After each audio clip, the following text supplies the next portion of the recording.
दर्शकों नमस्कार। Hope all is good. दर्शकों, ऐसा कहा जाता है that a strong and well placed planet leaves his imprint on the character of the person. Means कि किसी भी घर में जो प्लैनेट बैठा होगा, जिस राशि में बैठा होगा, उसके अकॉर्डिंग ही हमारा वो कैरेक्टरिस्टिक्स देता है, हमारा कैरेक्टर बनता है। सपोज चंद्रमा पहले घर में बैठा है। देखिए दर्शकों, ये जो मेरी ऑब्जर्वेशन है वो लोगों के द्वारा दी गई नॉलेज, मेरी अपनी पर्सनल ऑब्जर्वेशन, मोस्टली मेरी पर्सनल ऑब्जर्वेशन है।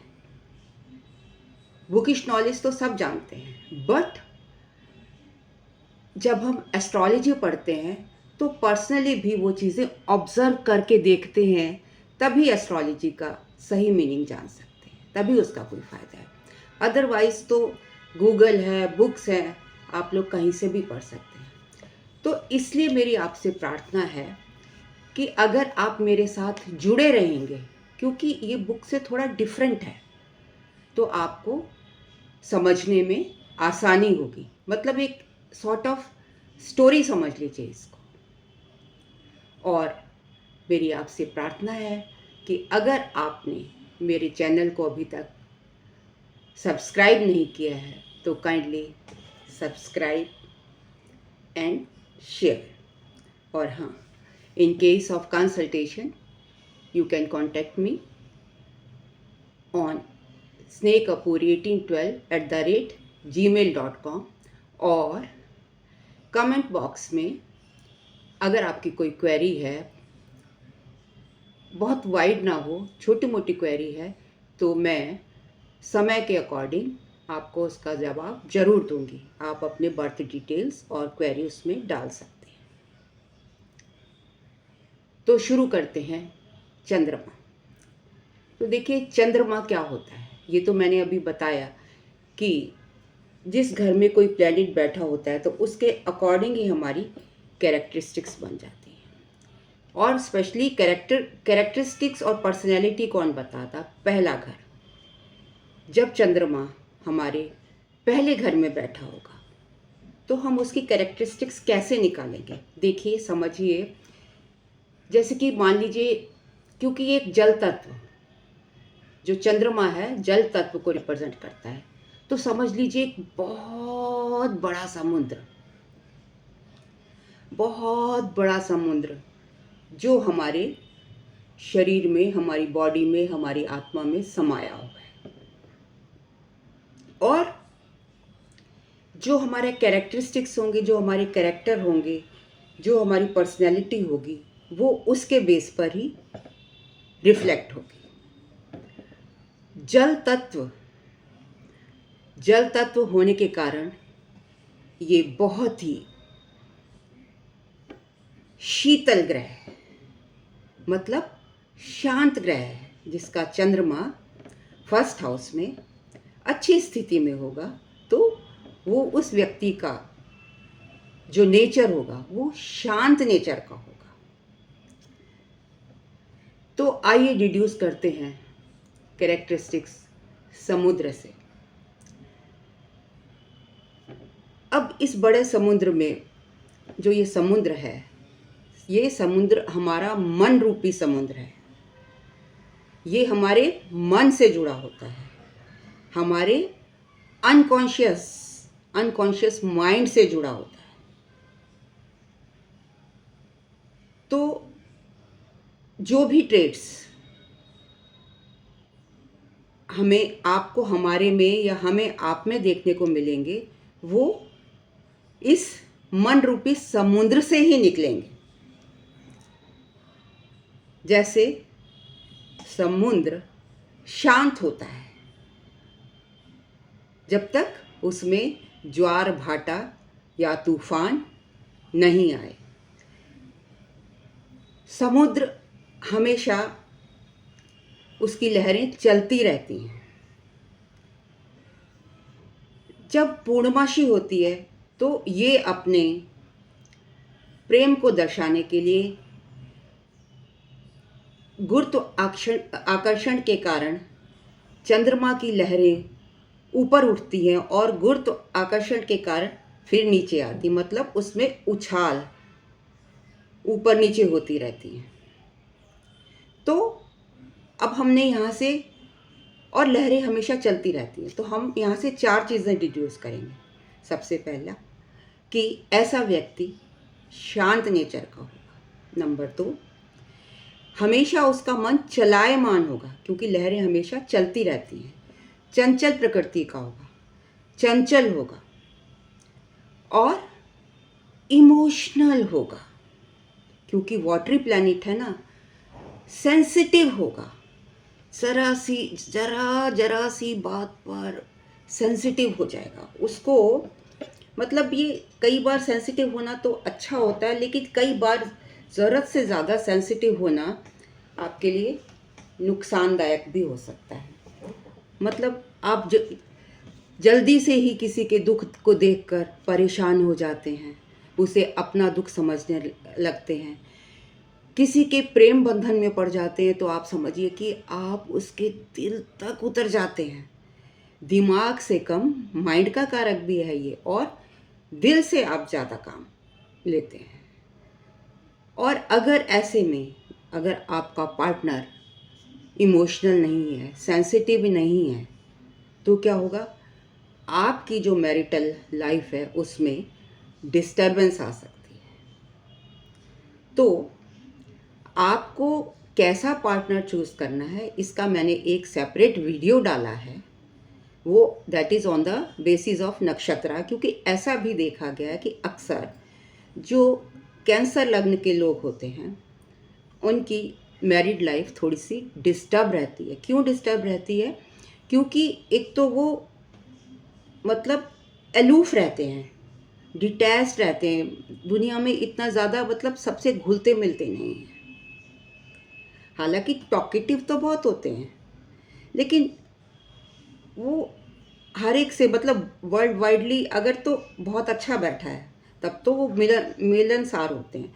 लेकिन अगर मून इज़ इन डिप्रेशन तो वो अपने आप को पब्लिक लाइफ से अलग कर लेते हैं। और अदरवाइज़ अगर जैसे कैंसर राशि में है या मूल त्रिकोण साइन में है, टॉरस में है, तो वो पब्लिकली बहुत ज़्यादा उनको नेम फेम मिलता है, उनकी इमेज अच्छी होती है, बहुत म्यूज़िकल मतलब म्यूज़िक को बहुत पसंद करते हैं, सिंगिंग को पसंद करते हैं, उनमें बहुत ज़्यादा मतलब सेंसिटिव होने के कारण उनको बहुत सेंटिमेंटल सॉन्ग्स पसंद आते हैं। Writer, they can become very good writer. अगर चंद्रमा ऐसे में मरकरी से मिल जाए, मरकरी काल पुरुष की कुंडली में देखे 3रे घर को रिप्रेजेंट करता है, और मरकरी क्या है, वो राइटिंग, डॉक्यूमेंटेशन और कम्युनिकेशन ये सब शो करता है। तो ऐसे में अगर चंद्रमा मरकरी के साथ मिल जाए तो इन सभी फील्ड में ही कैन और शी कैन एक्सेल। अच्छी अच्छी स्टोरीज़ लिख सकता है, अच्छे अच्छे मतलब मून इमेजिनेशन का भी कारक है। एक बहुत बड़ा कवि बन सकता है, कवित्री बन सकती है, पब्लिशर बन सकता है। और अगर चंद्रमा कहीं शुक्र के साथ में आ गया तो इसका मतलब है किसके पीछे भागेगा? शुक्र के पीछे।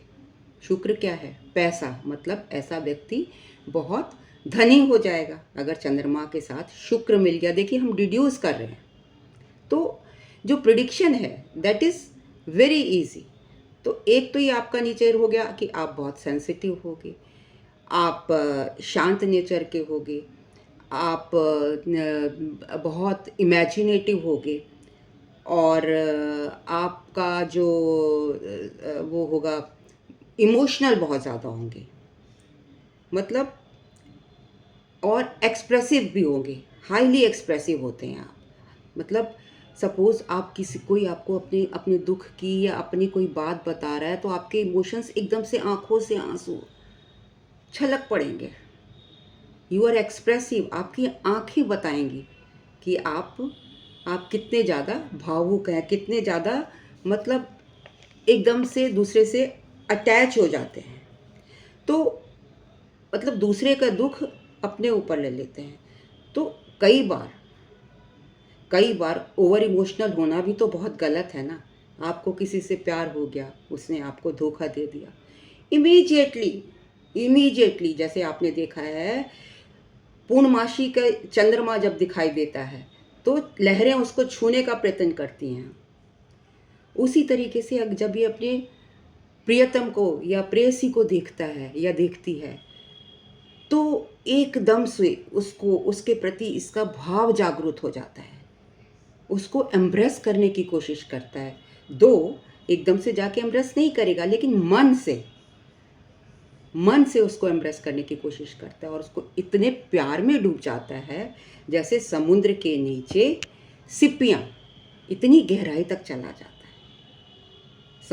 समुद्र से मोती निकलते हैं ना, तो इसका प्यार भी मोतियों की तरह होता है।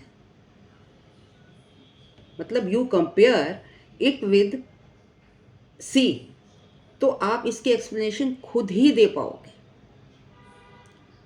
और बहुत ज़्यादा इमोशनल हो गया तो मूड स्विंग्स हो जाएंगे, डिप्रेशन में आ जाएगा। और ऐसे में ही आपने देखा होगा पूर्णमासी के आसपास ही बहुत सारे सुसाइडल केस होते हैं, आप नोट करके देखिए। क्यों? क्योंकि जो उस दिन मन की स्थिति होती है वो उसमें बहुत उतार चढ़ाव होता है। ये आपको लाइफ में चेंज भी दर्शाता है, क्योंकि जो पानी है वो हमेशा चलता रहता है। तो ये हमेशा कहता है कि ज़िंदगी में कभी भी रुको मत। ऐसा व्यक्ति गिरकर फिर से उठता है। इट रिप्रेजेंट्स, इसका मतलब तो यही हुआ ना कि अगर आपकी लाइफ में कभी डाउनफॉल आ भी जाता है तो और चंद्रमा अच्छा बैठा है तो आप फिर से उठेंगे और फिर से चलेंगे। मतलब आपका काम रुकना नहीं है, आप चंचल हैं, you are always on the move. आपको ट्रैवलिंग बहुत पसंद आएगी क्योंकि चंद्रमा ट्रैवल भी शो करता है। और जब जब आप ट्रैवल करेंगे, जब भी आपको धन लाभ होगा। चंद्रमा के साथ अगर शनि है आपकी कुंडली में, तो अगर आपके बिजनेस में कभी डाउनफॉल आ जाए, आप छोटा मोटा ट्रैवल कर लीजिए। देखिए, घूमने से आपके पैसे में इजाफा होगा। मून शुक्र के साथ है तो इसका मतलब आपको, मून क्या है, खाना भी रिप्रेजेंट करता है। आपको खाने के काम से, साथ में कौन है, लक्ष्मी, खाने के काम से पैसा आएगा। मून के साथ मरकरी है तो मून के साथ अगर मरकरी आ जाएगा, मरकरी क्या है, बिजनेस है। यहाँ पर एक चीज़ देखने वाली है, मून मरकरी मैं अगर कह रही हूँ और मून मरकरी के पीछे है, मरकरी मून के पीछे नहीं, मून मरकरी के पीछे है, तो इसका मतलब ये है कि आपका mind business, you are business minded, आप बिजनेस के पीछे भाग रहे हैं और आप करेंगे तो आपको बिजनेस से लाभ भी होगा। अब पहले घर में जिसका चंद्रमा है उसके पास ये सारे ट्रेड्स आपको उसमें देखने को मिलेगी। गोल चेहरा होगा, गोरे रंग का होगा वो व्यक्ति, एक्सप्रेसिव आईज होंगी, सुंदर होगा, उसको ग्रंथों का ज्ञान होगा। और आप ये देखिए कि वो मिस्टिक पावर से भी जुड़ा हुआ हो सकता है। क्यों? क्योंकि जितने भी क्रिस्टल्स और जितने भी ये मिस्ट्री के काम होते हैं वो पूर्णमासी को या चंद्रमा के जो डिफरेंट फेसेस होते हैं उनको यूज़ करके, अमावस्या को काली रात में, आधी रात में 12 बजे इस तरीके से किया जाता है। तो कहने का मतलब ये है कि ये प्लैनेट, मतलब ऐसा व्यक्ति मिस्टिक भी होगा, उसके पास ऑकल्ट पावर भी होगी और वो एक अच्छा एस्ट्रोलॉजर भी बन सकता है। उसका जो विज़न होगा वो अच्छा होगा।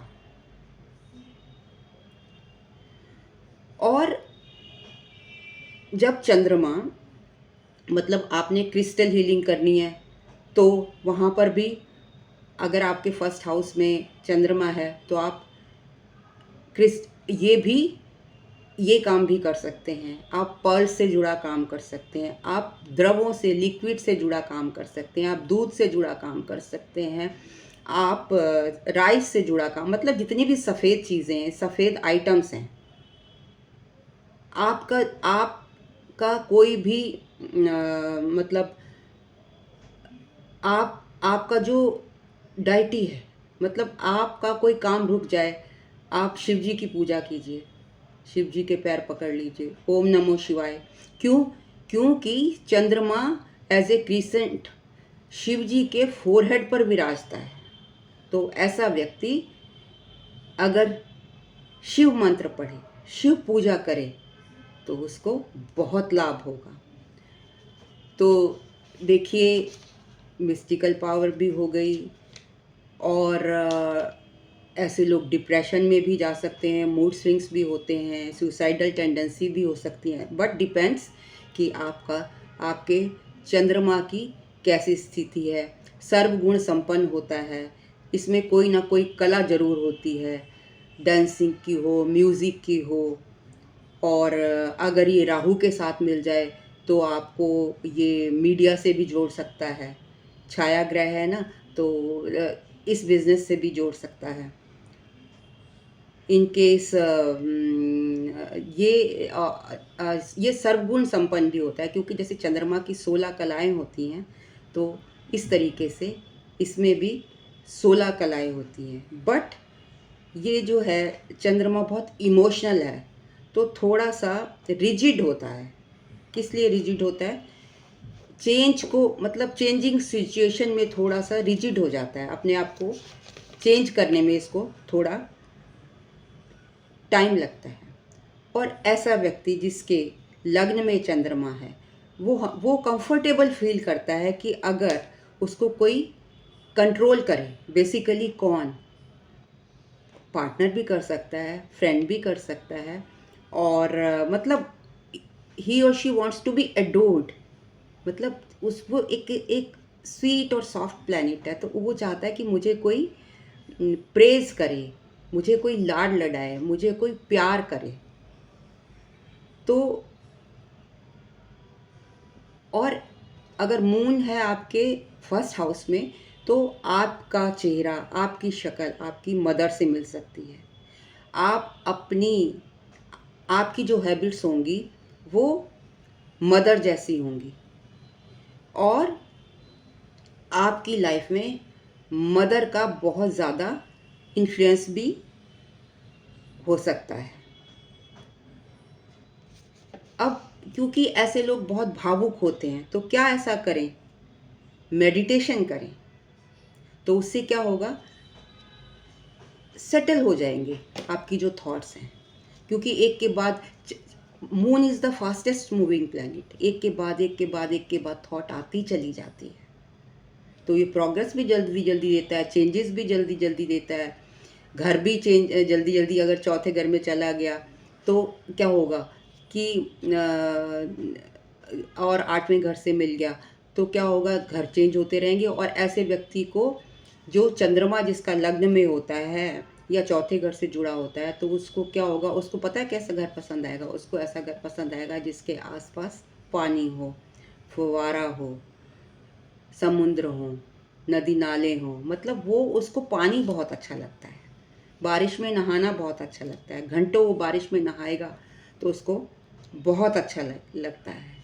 और जब आप मेडिटेशन करते हो तो देखिए, आपकी इंट्यूशन पावर बढ़ जाएगी। इंट्यूटिव तो आप होते ही हैं चंद्रमा वाले व्यक्ति, क्योंकि मेडिटेशन करने से बेसिकली होता क्या है? आप कहते हैं आंख बंद करने से क्या होता है? देखिए, जिस तरीके से आप कंप्यूटर ऑन करते हैं, गूगल ऑन करते हैं, तो आपको सारे सारे आंसर मिल जाते हैं। और हम इतनी भाग दौड़ की दुनिया में क्या है, हम ऑब्जर्व भी करते रहते हैं, काम भी करते रहते हैं, पढ़ते भी रहते हैं, तो वो सारी थॉट्स नोइंगली और अननोइंगली जो है हमारे ब्रेन में, मन में और ब्रेन में इकट्ठी होती रहती हैं। Brain is like a computer, ये मन का और माइंड का कारक है। तो वहाँ पर ये जो है सारे प्रश्न ऊबड़ खाबड़ हो जाते हैं। जब हम मेडिटेशन करते हैं तो वो लेयर में आ जाते हैं। मतलब आप जब ऊबड़ खाबड़ हो जाते हैं तो जानने में आपको टाइम लगता है, दब जाते हैं, अंडर द सरफेस हो जाते हैं। लेकिन जब आप मेडिटेशन करते हैं तो वो ऊपर की सतह पर आ जाते हैं और आप जो भी प्रश्न करते हैं वो मंत्रा चैंटिंग करते हैं।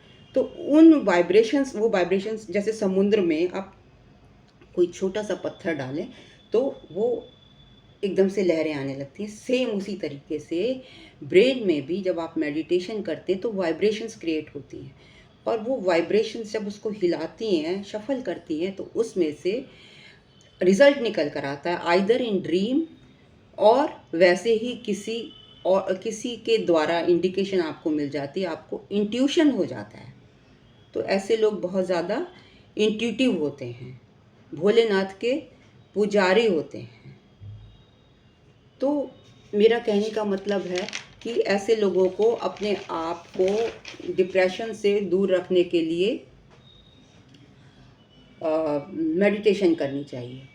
और देखिए, जब सूर्य छुपता है और तब हमें चंद्रमा दिखाई देता है, तो उसके बीच की कड़ी है ये। तो इसका मतलब ये है कि ये हमारे कॉन्शियस और अनकॉन्शियस माइंड के रियल्म को भी दर्शाता है। मतलब हमें अंधेरे में रोशनी का प्रदर्शन करता है, उसको दिखाता है। इसका मतलब हमें एनलाइटनमेंट की तरफ भी ले जा सकता है, हमारी मेंटल एबिलिटीज़ को बढ़ाता है, हमारे इमोशनल पावर को बढ़ाता है, अगर हम करते हैं। और वैसे भी चंद्रमा जो है वो हमारे माइंड से जुड़ा हुआ है, हमारे मन से जुड़ा हुआ है। और चंद्रमा as a crescent Hindu mythology के अकॉर्डिंग तो मैं बता चुकी हूँ कि चंद्रमा शिव जी के माथे पर विराजता है, जो कि सभी अगर मतलब शिव जी भी उसको इतनी बड़ी अहमियत देते हैं कि वो अपने माथे पर उसको मतलब अपने माथे पर रखते हैं। ये रोमांस का भी कारक है चंद्रमा।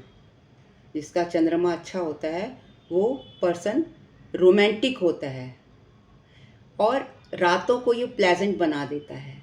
तो कवि लोग, जहाँ ना पहुँचे रवि वहाँ पहुँचे कवि। अगर मान लीजिए आप किसी गार्डन में बैठे हैं, चंद्रमा चमक रहा है, भीनी भीनी फूलों की खुशबू आ रही है, तो आप में रोमांस बढ़ेगा कि नहीं बढ़ेगा? आपका कविता करने का दिल करेगा या नहीं करेगा? शायरी करने का दिल करेगा कि नहीं करेगा? तो बस इसी तरीके से ये आपकी इमेजिनेटिव पावर बढ़ा देते हैं। आपका माइंड जिस तरफ भी जा रहा है वो आपको थ्रू इंट्यूशन आपको ला कर देंगे। मतलब ये रातों को चांदनी बनाकर रोमांस का माहौल क्रिएट करता है। तो as a source of light, moon illumination, कौन सी इल्यूमिनेशन? इनसाइट, हमारी जो अंदर की रोशनी है, हमारे अंदर रोशनी को इल्यूमिनेट करता है।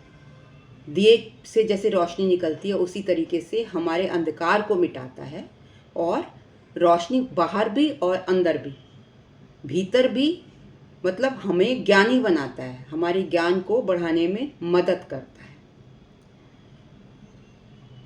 और जो चंद्रमा की एनर्जी है वो क्रिस्टल्स के साथ रेजोनेट करती है। तो बहुत लोग चंद्रमा की छाया में क्रिस्टल्स को चार्ज भी करते हैं। ये फेमिनिटी, मदरहुड, नर्चरिंग एनर्जी को दिखाता है। तो ऐसे व्यक्ति में मदरली, केयरिंग, नर्चरिंग, ये सारी हैबिट्स नेचर ईश्वर देकर ही भेजता है। चाहे वो मेल है तब भी वो मदर की तरह, मतलब he will be a male like motherly habits. आपको लगेगा ये तो बिल्कुल ही माँ की तरह ही हमारी सेवा करता है। चंद्रमा हमारे इमोशंस, हमारी माइंड, हमारे सबकॉन्शियस माइंड, हमारे ड्रीम्स, हमारी इंट्यूशन, इन सबको सिंबलाइज करता है। अब देखिए, बहुत सारी मैनिफेस्टेशंस जो होती हैं, स्पिरिचुअल गाइडेंस, मिस्टिकल प्रैक्टिसेस, वो सब भी मून ही सिंबलाइज करता है। चंद्रमा से रिलेटेड हैं ये सारी प्रैक्टिसेस। तो ये देखिए, हमने डिड्यूस किया, किससे? सेल्फ डिड्यूस किया। ये जितने भी पॉइंट्स हैं मेरे सेल्फ डिड्यूस किए हुए हैं, और आपके द्वारा, आपकी हेल्प के द्वारा। And I am very happy you are listening me so patiently. चंद्रमा का जो नेचर है वो मिस्टिकल है, मैजिकल है। मतलब अब देखिए, रात आप बैठे हैं, प्रेमिका साथ में है, भीनी भीनी खुशबू आ रही है फूलों की, ऊपर से चंद्रमा चमक रहा है, तो आप में क्या, हल्का हल्का म्यूज़िक बज रहा है, और हो सकता है कहीं पे भंवरा भी गुनगुना रहा हो, भंवरे की चमक ऐसे लाइट की तरह आ रही हो, तो कैसा माहौल क्रिएट हो जाएगा। मिस्टिकल मैजिकल इसमें पावर है, mystical and magical environment create करने की। ये जो चंद्रमा है, इसका सूर्य के साथ जब रिलेशन होता है तो ये ड्यूअलिटी शो करता है, जैसे कि लाइट और डार्क, मेल और फीमेल, मतलब एक बैलेंस क्रिएट करता है पुरुष और नारी के बीच में। ट्रांसफॉर्मेशन एंड रिन्यूअल मतलब आपके मन को, क्योंकि बार बार चेंज होता रहता है ना चंद्रमा, तो उस इसके अकॉर्डिंग ये आप में ट्रांसफॉर्मेशन भी लाता है। मतलब आपके विचारों को में चेंज लाना, वो किसका काम है? वो चंद्रमा का ही काम है। रिन्यूअल लाना, क्योंकि हर दिन नया चंद्रमा, इट शोज चंद्रमा रिन्यूअल का भी कारक है। मतलब ऐसा व्यक्ति हर दिन उसका न्यू फेस आप देख सकते हैं, क्योंकि जैसे चंद्रमा न्यू मून से फुल मून बना, और फुल मून के बाद फिर से दोबारा चंद्रमा पावरफुल हो जाता है। तो इस तरीके से ये इंसान में भी ट्रांसफॉर्मेशन करता है और रिन्यूअल शो करता है, रीबर्थ शो करता है। तो ये था दर्शकों मेरा छोटा सा analysis about moon and Chandrama in first house. How can we deduce, how can we know the characteristics of a person by knowing or by relating it to water or samudra or many other things. Hope you like my video. अगर आपको मेरा video पसंद आया हो तो like, comment, share करना ना भूलें। Please do subscribe. Thank you very much for listening me so patiently.